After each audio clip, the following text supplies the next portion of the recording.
পূর্ব এশিয়ায় নিরাপত্তা পরিস্থিতি ক্রমেই সংবেদনশীল হয়ে উঠছে। তাইওয়ান প্রণালীকে ঘিরে চীন, জাপান এবং যুক্তরাষ্ট্রের কৌশলগত অবস্থান এখন আগের যে কোনো সময়ের চেয়ে বেশি গুরুত্ব পাচ্ছে।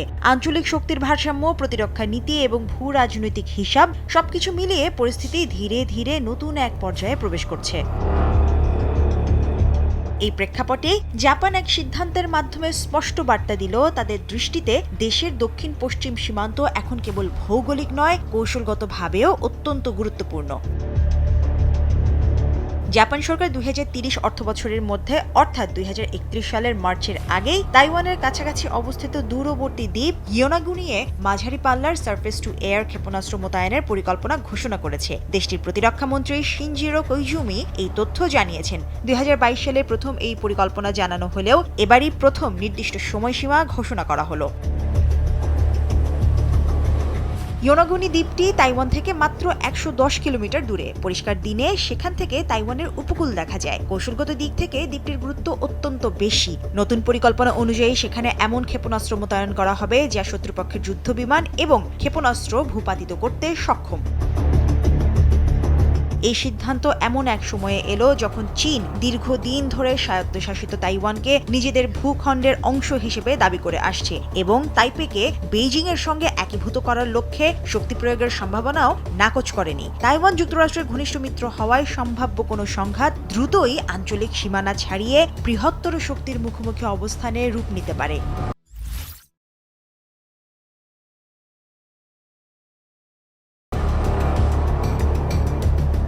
জাপানের প্রধানমন্ত্রী সানায়ে তাকাইচি গত নভেম্বরে পার্লামেন্টে ইঙ্গিত দেন, তাইওয়ানের ওপর আক্রমণ হলে জাপান আত্মরক্ষা বাহিনী সক্রিয় করতে পারে। এই মন্তব্যের পর টোকিও এবং বেইজিং এর সম্পর্কে তীব্রভাবে অবনতি ঘটে। প্রতিক্রিয়ায় চীন জাপানের ওপর বিভিন্ন ধরনের চাপ সৃষ্টি করে, যুদ্ধজাহাজ মোতায়েন, বিরল খনিজ রপ্তানিতে নিয়ন্ত্রণ, পর্যটন সীমিতকরণ এবং সাংস্কৃতিক বিনিময় কর্মসূচি স্থগিতের মতো পদক্ষেপ নেয়। এরই ধারাবাহিকতায় চীন জাতীয় নিরাপত্তার কারণ দেখিয়ে 20টি জাপানি প্রতিষ্ঠানের উপর রপ্তানি নিষেধাজ্ঞা আরোপ করে। ঠিক এর পরদিনই জাপানের প্রতিরক্ষা মন্ত্রী ইয়োনাগুনিতে ক্ষেপণাস্ত্র মোতায়েনের সময়সূচি প্রকাশ করেন।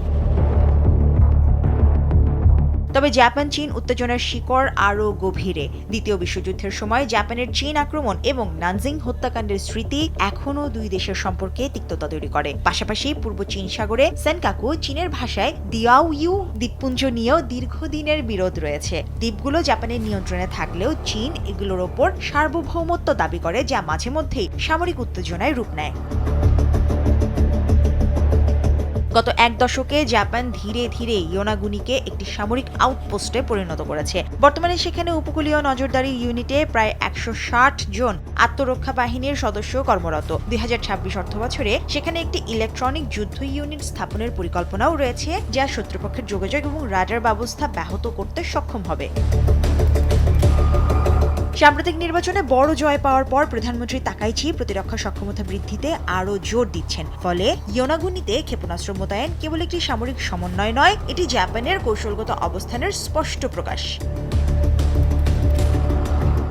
সব মিলিয়ে এই পদক্ষেপ পূর্ব এশিয়ার নিরাপত্তা সমীকরণে নতুন মাত্রা যোগ করতে পারে। তাইওয়ানকে ঘিরে উত্তেজনা যত বাড়বে ততই জটিল হবে আঞ্চলিক শক্তির ভারসাম্য। আর সেই সমীকরণে জাপান যে এখন আরও সক্রিয় এবং দৃশ্যমান ভূমিকা নিতে প্রস্তুত, সাম্প্রতিক সিদ্ধান্ত তারই ইঙ্গিত দিচ্ছে। মুশরিফা নুসরাত, দেশ টিভি।